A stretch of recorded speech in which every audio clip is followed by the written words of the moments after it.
વાદળછાયા વાતાવરણ વચ્ચે હવામાન વિભાગની મોટી આગાહી, કહ્યું કે હવે કાતિલ ઠંડી માટે રહેજો તૈયાર. માવઠા બાદ હવે કાતિલ ઠંડીનો રાઉન્ડ. હવામાન વિભાગે કરી આગાહી. થોડા દિવસ આકાશમાં વરસાદી વાદળો ઘેરાયા. કેટલાક વિસ્તારોમાં માવઠું પણ ત્રાટક્યું. વાતાવરણ પલટાતા ખેડૂતોના જીવ અદ્ધર થઈ ગયા હતા. પરંતુ હવે ખેડૂતો માટે થોડા રાહતના સમાચાર પણ આવ્યા.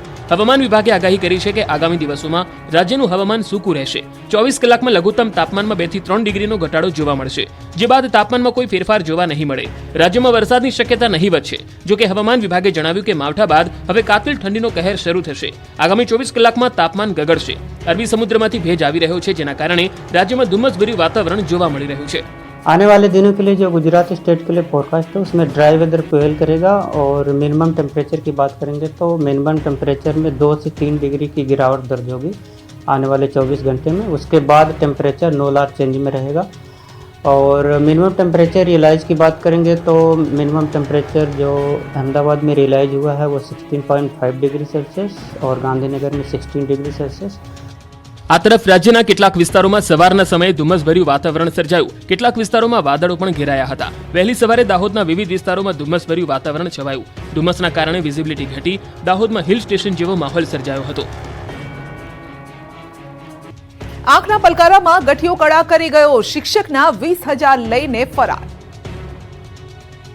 પાલનપુરમાં બસ પોર્ટની આગળ પાર્ક કારમાંથી ₹20,000 ઉઠાવી ગઠિયો છુમંતર થયો હોવાની ઘટના બની છે. આ સમગ્ર બનાવ સીસીટીવીમાં કેદ થયો છે. વાયરલ થઈ રહેલા દ્રશ્યોમાં જોઈ શકાય છે કે બસ પોર્ટ પાસે આવેલા એક બેંકમાં શિક્ષક પોતાના દાગીના મૂકવા માટે આવ્યા હતા અને તે સમયે ગઠિયાએ આયોજનપૂર્વક બેગ પડાવવાનો પ્રયાસ કર્યો હતો. આ માટે તેમણે પ્રથમ રસ્તા પર પૈસા ફેંકીને પૈસા પડી ગયાની વાત કરી હતી અને ત્યારબાદ આચાર્યના સ્વેટર પર થૂંકીને બેગ પડાવવાનો નુસ્ખો અપનાવ્યો હતો. પરંતુ શિક્ષકને છેતરી ન શકાતા આખરે તેમણે આચાર્યની કારમાં રહેલા 20,000 રોકડા સેરવી લીધા અને છુમંતર થઈ ગયા હતા. ગઠિયાઓની આ અવનવી તરકીબો સીસીટીવી કેમેરામાં કેદ થઈ છે. આ બનાવ અંગેની જાણ થતાં જ પોલીસ કાફલો ઘટના સ્થળે આવી પહોંચ્યો હતો અને સીસીટીવીના આધારે ગઠિયાઓને ઝડપી પાડવા માટે વધુ તપાસ હાથ ધરવામાં આવી છે. સુરતના રાંદેરમાં રોડ પર દોડતા ચાલુ વાહનોમાંથી ખાદ્ય તેલની ચોરીના 2 વિડીયો વાયરલ થતા ખળભળાટ. દ્રશ્યોમાં જોઈ શકાય છે કે રોડ પર જઈ રહેલ ચાલુ ટેમ્પો પાછળ એક ગઠિયો લટકે છે અને ત્યારબાદ ટેમ્પો ધીમો પડતા આ વ્યક્તિ તેમાંથી છુપી રીતે તેલનું બોક્સ ઉઠાવીને નાસી જાય છે. બીજા વિડીયોમાં પણ એક શખ્સ આ જ મોડસ ઓપરેન્ડી સાથે ચાલુ વાહનમાં પાછળના ભાગે લટકીને 15 લીટર તેલનો ડબ્બો ઉઠાવીને છુમંતર થઈ જાય છે. જો કે આ શખ્સનો વિડીયો કાર ચાલક પોતાના મોબાઈલ કેમેરામાં કેદ કરી લે છે અને વિડીયો વાયરલ થયો છે. ત્યારે આ બાબતે બંને શખ્સ પર કાર્યવાહીની માંગ ઉઠી છે.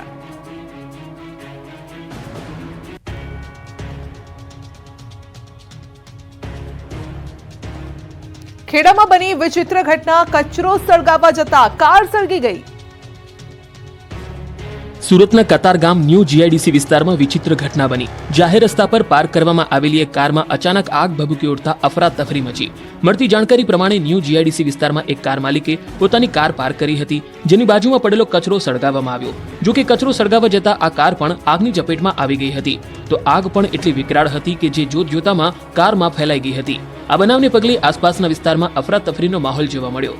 આગ અંગેની જાણ નજીકના ફાયર સ્ટેશને કરવામાં આવતા ફાયર બ્રિગેડની ગાડી ઘટના સ્થળે આવી પહોંચી અને પાણીનો મારો ચલાવીને આગને કાબૂમાં લીધી હતી. જો કે આગની આ ઘટનામાં કારને મોટા પાયે નુકસાન થયું. આ ઘટનાનો વિડીયો સોશિયલ મીડિયામાં વાયરલ થઈ રહ્યો છે. મહીસાગરમાં સફેદ દૂધનો કાળો કારોબાર સીસીટીવીમાં કેદ થયો. દૂધમાં મિલાવટના ચોંકાવનારા દ્રશ્યો સામે આવ્યા.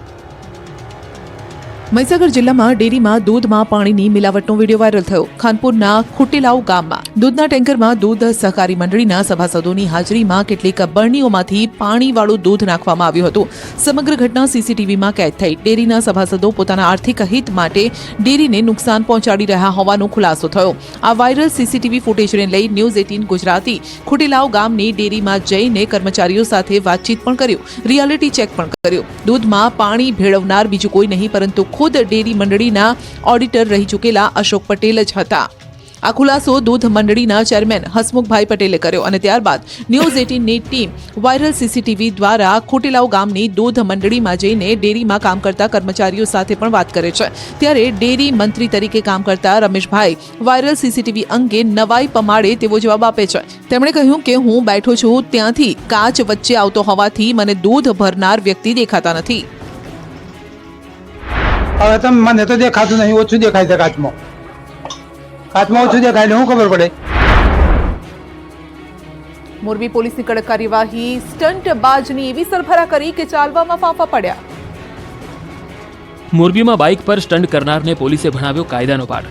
મોરબીમાં સૂતા સૂતા બાઇક ચલાવવાનો વિડીયો વાયરલ થયો હતો. યુવકે જોખમી રીતે બાઇક ચલાવીને પોતાની સાથે રસ્તા પર પસાર થતા વાહન ચાલકો, રાહદારીઓનો જીવ પણ જોખમમાં મૂક્યા. જેનો વિડીયો વાયરલ થતા પોલીસ એક્શનમાં આવી અને સ્ટન્ટબાજની ધરપકડ કરી અને સરભરા કરી. પોલીસે સ્ટન્ટ કરનારનું સરઘસ કાઢ્યું. આરોપી મંજૂર હુસેન અશરફુ ખાન પઠાણે જે જગ્યાએ સ્ટન્ટ કર્યા હતા તે રોડ પર જ તેનું સરઘસ કાઢવામાં આવ્યું. પોલીસે બરાબર સરભરા કરી આરોપી યુવકને કાયદાનું ભાન કરાવ્યું. સ્ટન્ટબાજને ચાલવામાં પણ ફાંફા પડી ગયા. મોરબી પોલીસ આરોપીઓના સરઘસ કાઢી અસામાજિક તત્વોને કાયદામાં રહેવાનો સંદેશ આપી રહી છે. કામરેજમાંથી સુમુલ ડેરીનું નકલી ઘી ઝડપાયું. પામોલીન અને વેજીટેબલ ઓઇલને મિક્સ કરી નકલી ઘી બનાવી વેચાણ કર્યાનો ખુલાસો. રાજ્યમાં જાણે નકલીની ભરમાર ચાલી રહી હોય તેવું લાગે છે. હવે સુરતના કામરેજમાંથી નકલી ઘી ઝડપાતા ખળભળાટ મચી ગયો.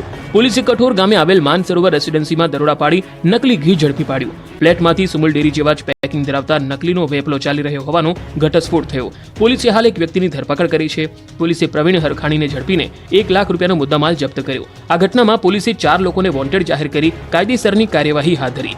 પોલીસે ડુપ્લિકેટ સુમુલ ઘી બનાવવા તેમજ પેકિંગ માટેનું મટીરીયલ મોકલનાર સુરત ખાતે રહેતા ભાવેશ ડોબરિયા, નિલેશ સાવલિયા, પરેશ સાવલિયા અને ડુપ્લિકેટ સુમુલ ઘી ખરીદનાર વિશાલ શાહને વોન્ટેડ જાહેર કરી તપાસ તેજ કરી. પકડાયેલા લોકોની પૂછપરછમાં ખુલાસો થયો કે તેઓ પતરાના ટીનના ડબ્બામાં પામ ઓઇલ અને વેજીટેબલ ઓઇલ મિક્સ કરી નકલી ઘી બનાવતા હતા અને સુરત